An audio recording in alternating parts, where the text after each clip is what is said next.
예, 안녕하십니까. 이상규가 돌아왔습니다. 총선에 당선자를 한 명도 내지 못해서 유구무원이죠. 무슨 할 말이 있겠습니까? 그런데 정말 역동적인 한국 사회, 끊임없이 물결치고 있습니다. 요동치고 있습니다. 이제 5.18을 맞이해서 언론에서도 5.18 얘기도 많이 하고 있고 전두환에 관한 이야기 하고 있습니다. 그런데 이 전두환이 왜 이렇게 버틸까? 전두환 씨의 행적과 윤미향에 대한 공격, 이것은 사실은 같은 사건이다. 동전의 양면이라는 겁니다. 전두환 씨가 저렇게 뻔뻔하게 버틸 수 있는 이유, 그것은 뭔가 믿는 구석이 있기 때문이죠. 다시 말하면 그들만의 리그, 기득권 동맹이 여전히 움직이고 있다고 하는 겁니다.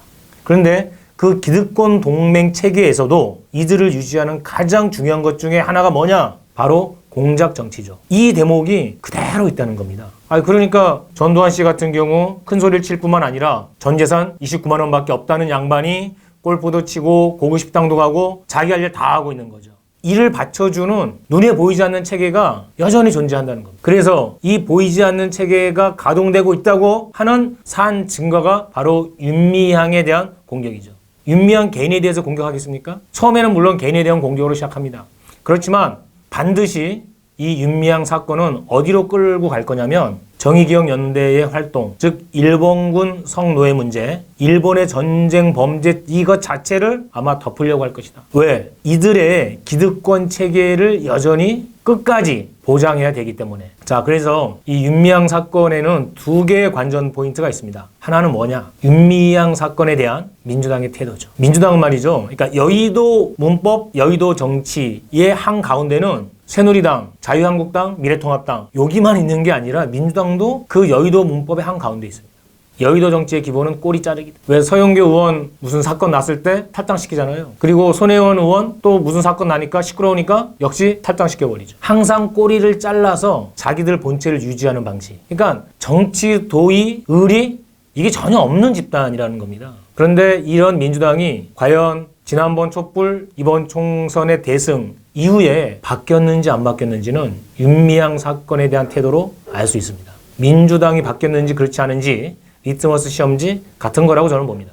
그리고 또 하나는요. 누가 그러면 공작을 할까? 여기에는 물론 기자도 있습니다. 그리고 국회의원도 있습니다. 그렇지만 공작을 하는 것을 업으로 하는 곳은 그렇죠. 국정원이죠. 그런데 서훈 국정원장이 들어서고 나서도 내부 개혁했는데 여전히 밝히지 못한 3대 의혹이 있습니다. 뭐냐? 세월호의 실질 소유주는 국정원이라고 하는 의혹, 관련된 여러 가지 정황들이 나왔습니다. 이거는 전혀 제대로 조사가 된 바가 없습니다. 그리고 두 번째, 중국에 있는 북한 식당에 있는 직원들 집단 탈북을 하잖아요. 이 과정에서 국정원의 기획이 들어갔었다라고 하는 설, 이것도 전혀 밝히지 못했습니다. 그리고 세 번째, 이석기원 내란 음모 사건에 등장하는 뿌락치, 국정원 뿌락치였고 국정원에 의해서 사건이 만들어졌다고 하는 것이 거의 명확한데도 불구하고 이거 역시 밝혀내지 못했죠. 다시 말하면 문재인 정권 들어서 후에도 국정원 개혁은 제대로 안 됐다는 것이고, 제대로 안 됐다는 거 하는 것이 어디서 들었냐면 최근 특조위 세월호 관련해서 조사를 하는데 국정원 기무사뿐만 아니라 국정원이 사찰했다는 거 아닙니까? 세월호 유가족들을. 그리고 그걸 은폐했고 여전히 그 공작이 지금도 진행 중이다. 그 세력이 남아있다.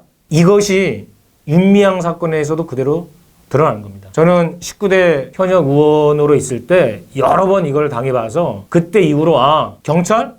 모자만 경찰이지 사실은 국정원 직원일 수 있다. 기자 수천만 들고 있을 뿐이지 사실은 국정원 직원일 수 있다. 이런 걸 여러 번 제가 겪은 바가 있습니다. 그것이 지금도 재현되고 있다는 건데요. 박근혜를 당선시킬 때 댓글 공작을 하잖아요. 광범위하게 국가기관이 총동원이 되죠. 당시 이것을 총괄 지휘한 사람으로 지목되고 있는 자가 박근혜 선본 상황실장을 했던 권영세입니다. 선거 승리하고 나서 주중 대사로 잠깐 떠나갔다가 오죠.